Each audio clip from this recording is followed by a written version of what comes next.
Hi friends, welcome back to Upstox. दोस्तों, इस commodity videos की सीरीज में हमने बहुत कुछ कवर किया है। गोल्ड और क्रूड ऑयल की स्ट्रैटेजीज, नेचुरल गैस का सेटअप, रिस्क मैनेजमेंट और काफ़ी यूजफुल इंडिकेटर्स। अगर आपने वो वीडियोस अब तक नहीं देखे तो प्लीज़ जाके ज़रूर देखिए, लिंक्स आपको डिस्क्रिप्शन में मिल जाएंगे। वैसे आज का टॉपिक थोड़ा सा अलग है और ऑनेस्टली बहुत इंपॉर्टेंट भी। आज हम बात करेंगे टॉप 5 कैंडलस्टिक पैटर्न की, जो हर कमोडिटी ट्रेडर को पता होना ही चाहिए। कैंडलस्टिक पैटर्न्स आपको एक सिंपल चीज बताते हैं, मार्केट में अभी बायर्स स्ट्रांग है या सेलर्स। लेकिन एक बात याद रखिए, सिर्फ पैटर्न देखकर ट्रेड मत लीजिए, इन्हें हमेशा ट्रेंड, सपोर्ट, रेजिस्टेंस और प्रॉपर रिस्क मैनेजमेंट के साथ ही यूज करिए। आज के ये 5 पैटर्न्स आपकी एग्जिस्टिंग स्ट्रैटेजी को और ज्यादा स्ट्रांग बनाने में आपकी मदद करेंगे। तो चलिए चार्ट पर चलते हैं। तो चलो सबसे पहले आते हैं एक बहुत खास कैंडल पर जिसका नाम है डॉजी। ये ट्रेडर्स की फेवरेट कैंडल है क्योंकि ये एक चीज क्लियरली बताती है, मार्केट में अनसर्टेनिटी है, बायर्स और सेलर्स दोनों इक्वल फाइट कर रहे हैं। डॉजी की पहचान बहुत ही सिंपल है, इस कैंडल का ओपन और क्लोज ऑलमोस्ट सेम जगह होता है। मतलब कैंडल की बॉडी बहुत छोटी या ऑलमोस्ट जीरो होती है। यहाँ देखो, मार्केट लगातार नीचे जा रही थी, बड़ी बड़ी रेड कैंडल्स बन रही थी और फिर यहाँ एक डॉजी बनी। इसका मतलब बेयर्स का कंट्रोल कमजोर पड़ रहा है, बुल्स चैलेंज करना शुरू कर रहे हैं। और इसके बाद क्या हुआ?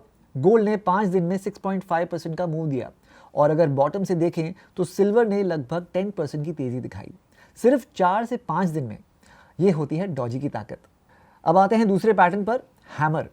ये कैंडल तब बनती है जब मार्केट नीचे गिर रहा हो और एक रिवर्सल आने वाला हो। इसका लोअर शैडो लंबा होता है और बॉडी ऊपर होती है, बिल्कुल हैमर की तरह दिखती है। यहाँ देखो, मार्केट नीचे जा रही थी और यहाँ एक हैमर बना। उसके बाद सिर्फ 2 ट्रेडिंग डेज में मार्केट ने 4% का मूव दिया। हैमर के बाद मूवमेंट शार्प होती है, यही इसका सबसे बड़ा फायदा है। अब इसी हैमर का ऑपोजिट, अगर ये सेम शेप अप ट्रेंड के बाद ऊपर बने तो उसे कहते हैं शूटिंग स्टार। शूटिंग स्टार के बाद मार्केट के नीचे जाने के चांसेस थोड़े से ज्यादा होते हैं। यहाँ क्रूड ऑयल की आली चार्ट पर देखो, एक अच्छे अप ट्रेंड के बाद शूटिंग स्टार बना और उसके बाद से प्राइसेस ने वो ऊपर का लेवल दोबारा ब्रेक नहीं किया। अब तीसरा पैटर्न है हारामी। जापानीज में हारामी का मतलब होता है प्रेग्नेंट। ये पैटर्न 2 कैंडल से मिलकर बनता है, एक बड़ी कैंडल और उसके अंदर एक छोटी कैंडल। यहाँ देखो, मार्केट नीचे जा रही थी, एक बड़ी रेड कैंडल बनी और उसके अंदर एक छोटी ग्रीन कैंडल पूरी तरह से फिट हो गई। ये है बुलिश हारामी और इसके बाद मार्केट ऊपर जाती है। इसका उल्टा अगर अप ट्रेंड में बने, बड़ी ग्रीन कैंडल के अंदर छोटी रेड कैंडल, उसे कहते हैं बेरिश हारामी और उसके बाद मार्केट नीचे जाने के चांसेस होते हैं। चौथा पैटर्न है एनगल्फिंग। ये हारामी से थोड़ा अलग है। यहाँ दूसरी कैंडल पहली कैंडल को पूरी तरह से एनगल्फ यानी कि ढक लेती है, बॉडी के ऊपर और नीचे दोनों तरफ से। यहाँ देखो, मार्केट ऊपर जा रही थी, ग्रीन कैंडल बनी, अगले दिन एक बड़ी रेड कैंडल आई जिसने उस ग्रीन कैंडल को पूरा कवर कर लिया। ये है बेरिश एनगल्फिंग और इसके बाद मार्केट में वीकनेस आती है। और यही पैटर्न अगर डाउन ट्रेंड के बाद बने, छोटी रेड कैंडल के बाद बड़ी ग्रीन कैंडल जो उसे पूरा एनगल्फ कर ले, ये है बुलिश एनगल्फिंग। इसके बाद मार्केट में शार्प रिकवरी आती है। पांचवा और लास्ट पैटर्न है पियर्सिंग पैटर्न और इसका ऑपोजिट है डार्क क्लाउड कवर।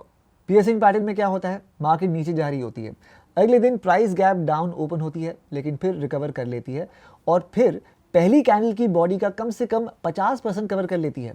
ये बुलिश सिग्नल है और इसके बाद मार्केट में अपसाइड देखने को मिलता है। डार्क क्लाउड कवर इसका उल्टा है, मार्केट ऊपर जा रही होती है, ग्रीन कैंडल बनती है, अगले दिन प्राइस गैप अप ओपन होती है लेकिन फिर गिर के पहले ग्रीन कैंडल का 50% से ज़्यादा कवर कर लेती है।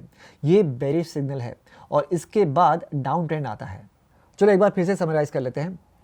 Doge uncertainty, possible reversal. Hammer down trend के बाद bullish reversal. Shooting star up trend के बाद बेरिश रिवर्सल। बुलिश और बेरिश हरामी, अंदर वाली छोटी कैंडल रिवर्सल सिग्नल देती है। बुलिश और बेरिश एनगल्फिंग, दूसरी कैंडल पहली को पूरा कवर करती है।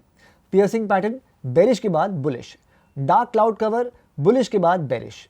ये पैटर्न्स डेली और वीकली चार्ट पर सबसे ज़्यादा रिलायबल होते हैं। आर्ली पर भी उसे यूज़ कर सकते हैं लेकिन डेली और वीकली पर इनकी इंपॉर्टेंस सबसे ज़्यादा होती है। तो दोस्तों, ये थे टॉप 5 कैंडलस्टिक पैटर्न जो हर कमोडिटी ट्रेडर को पता होने ही चाहिए। ये पैटर्न्स मार्केट साइकोलॉजी समझने में बहुत हेल्प करते हैं, लेकिन हमेशा याद रखिए, सिर्फ पैटर्न देखकर ट्रेड मत लीजिए। Confirmation, trend direction, support, resistance और स्टॉप लॉस, ये सब साथ में यूज कीजिए। अगले वीडियो में हम डिटेल में डिस्कस करेंगे कि एंट्री कहाँ लेनी है, स्टॉप लॉस क्या रखना है, टारगेट क्या सेट करना है और इमोशंस को कैसे मैनेज करना है। अगर आप चाहते हैं कि हम किसी स्पेसिफिक कैंडल पैटर्न पर डिटेल में वीडियो बनाएं तो कमेंट्स में कैंडल स्टिक ट्रेडिंग स्ट्रैटेजीज जरूर लिखिए। और अगर ये वीडियो आपको हेल्पफुल लगे तो लाइक करिए, चैनल को सब्सक्राइब करिए, इससे हमें बहुत मोटिवेशन मिलेगा। तो see you in the next video, तब तक के लिए take care, good bye. Investment in securities market are subject to market risks. Read all the related documents carefully before investing.